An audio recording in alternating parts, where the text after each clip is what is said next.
যে আজ সকালে ফরিদপুরের নগরকান্দার বাসাগাড়িতে একটি মর্মান্তিক সড়ক দুর্ঘটনায় দুজন নিহত ঘটনার পরপরই কিন্তু এর কয়েক ঘন্টা পরেই কিন্তু ফরিদপুরের মধুখালীতে কিন্তু আরেকটি সড়ক দুর্ঘটনার শিকার হয়েছে দুজন মোটরসাইকেল আরোহী। এখানেও কিন্তু তারা দুজনই ঘটনাস্থলে নিহত হয়েছেন।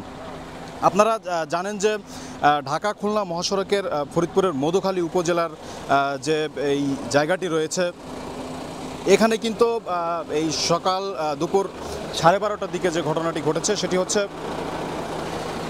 এখানে সক্রিকান্দি নামক যে জায়গাটি রয়েছে, আপনারা আমার সামনে ক্যামেরার সামনে যে দৃশ্যটি দেখছেন, এটি হচ্ছে একটি মুক্তা পরিবহনের একটি বাসের সাথে কিন্তু একটি মোটরসাইকেলের যে মুখোমুখি সংঘর্ষের কারণে কিন্তু এখানে একটি সড়ক দুর্ঘটনার ঘটনা ঘটেছে।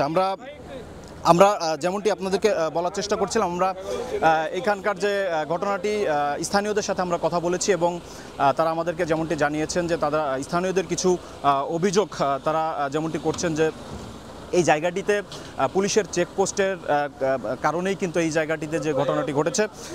আপনাকে ক্যামেরার মাধ্যমে যে বিষয়টি দেখাই যে এই যে মুক্তা পরিবহনের যে বাসটি রয়েছে, সেই বাসের নিচেই কিন্তু মোটরসাইকেলটি কিন্তু একেবারেই এই জায়গাটিতে কিন্তু ঢুকে রয়েছে।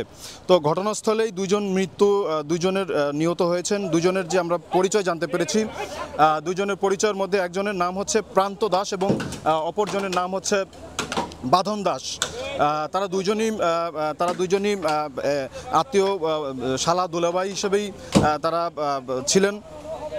তো আমরা এই ঘটনার পরে কিন্তু স্থানীয়রা যেটি অভিযোগ করছেন যে এখানে পুলিশের গতিরোধের কারণেই কিন্তু মোটরসাইকেলের যে দুর্ঘটনাটি ঘটেছে, এর পরেই কিন্তু এইখানে যে সড়ক দুর্ঘটনাটি ঘটেছে।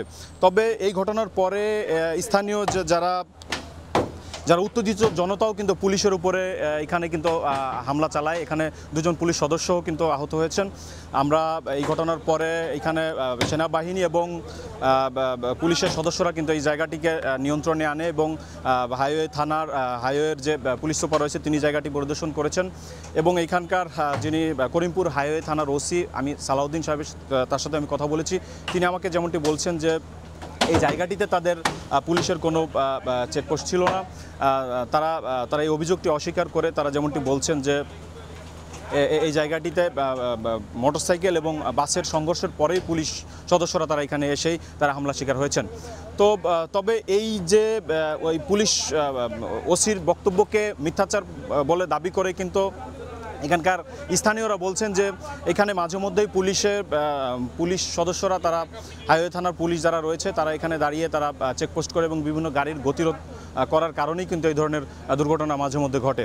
তো এই ছিল আমার কাছে ফরিদপুরের মধুখালী থেকে সড়ক দুর্ঘটনার সর্বশেষ।